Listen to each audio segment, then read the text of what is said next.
আসসালামু আলাইকুম ওয়া রাহমাতুল্লাহি ওয়া বারাকাতুহু নাহমাদুহু ওয়া নুসাল্লি আলা রাসূলিহিল কারীম আম্মা বাদ। দেশ এবং প্রবাস থেকে যে যেখান থেকে পবিত্র কোরআনুল কারীমের সংক্ষিপ্ত আলোচনা শ্রবণ করতেছেন সকলকে উদাত্ত আহ্বান করব আপনারা সকলে আমলের নিয়তে শ্রবণ করবেন ইনশাআল্লাহ।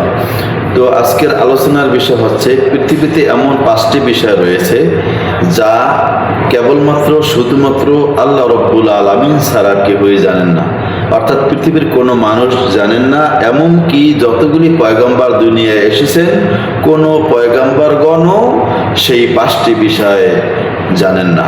কি সেই 5টি বিষয়? আল্লাহ সুবহানাহু ওয়া তাআলা পবিত্র কোরআনুল কারীমের সূরা লোকমানের শেষের আয়াতে সেই 5টি বিষয় উল্লেখ করেছেন। আল্লাহ তাআলা অত্র আয়াতে বলেন, ইন্নাল্লাহা ইনদাহু ইলমুস সাআ, নিশ্চয়ই আল্লাহ তাআলার নিকট ওই জ্ঞান রয়েছে কিয়ামত কখন হবে, অর্থাৎ কিয়ামত যে কবে হবে সে সম্পর্কে পৃথিবীর কোনো মানুষের ধারণা নেই, কোনো পয়গম্বরগণ জানেন না, কেবলমাত্র শুধুমাত্র আল্লাহ সুবহানাহু ওয়া তাআলা অবগত।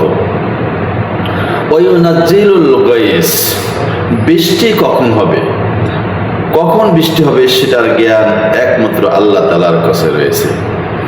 ওয়ায়ালামু মা ফিল আরহাম, মায়ের রেহমে কি সন্তান রয়েছে, ছেলে হবে না মেয়ে হবে। আপনারা হয়তো অনেকে বলতে পারেন যে আলোচনা করলে বলতে পারে যে ছেলে হবে অথবা মেয়ে হবে। আমার প্রিয় ভাইয়েরা, সেটা যখন পূর্ণাঙ্গ রূপ ধারণ করে, অর্থাৎ 120 দিন পার হওয়ার পরে যখন পূর্ণাঙ্গ রূপ ধারণ করে তখন সেটা আলোচনায় ধরা পড়ে যে ছেলে হবে না মেয়ে হবে। কিন্তু 120 দিনের পূর্বে কেউই বলতে পারবে না ছেলে হবে না মেয়ে হবে। ওমা তাদরি নাফসুম মাজা তাকসিবু গাদা, কোনো মানুষ জানে না সে আগামীকাল কি রোজগার করবে বা সে কি পানাহার করবে, সে কি খাবে।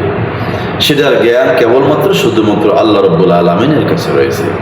ওমা তাদরি নাফসুম বিআইয়ি আরদিন তামুত, আর কোনো মানুষ জানে না সে কখন কোন স্থানে সে মৃত্যুবরণ করবে।